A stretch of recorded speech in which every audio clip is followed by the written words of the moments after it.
আসসালামু আলাইকুম।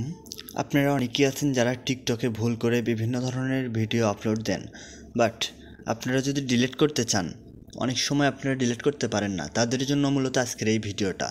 আপনারা কিভাবে আপনাদের টিকটক অ্যাকাউন্ট থেকে জাস্ট আপনার যে ভিডিওটা প্রয়োজন সেই ভিডিওটা ডিলিট করবেন। চলুন আর কথা নয়, তার জন্য আমরা সরাসরি চলে যাব টিকটক অ্যাপ্লিকেশনে। আমরা চলে এসেছি আমাদের টিকটক অ্যাপ্লিকেশনে। আমরা আমাদের টিকটক অ্যাপ্লিকেশন থেকে আমরা কি করব, আমরা এখন আমাদের প্রোফাইল আইকনে ট্যাপ করব। আমরা চলে এসেছি আমাদের প্রোফাইল আইকনে। আমরা আমাদের প্রোফাইল আইকন থেকে আমরা যেই ভিডিওটা ডিলিট করব সেই ভিডিওটার উপরে ট্যাপ করব। সেই ভিডিওটা মূলত প্লে করে নেব।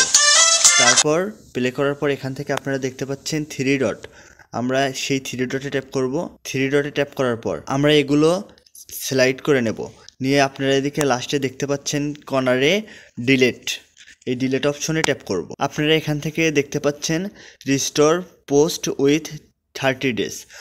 আপনারা আপনাদের 30 দিনের মধ্যে চাইলে পারে এই ভিডিওটা আবার রিস্টোর করতে পারবেন, অথবা 30 দিন পরে অটোমেটিক আপনার এই ভিডিওটা ডিলিট হয়ে যাবে।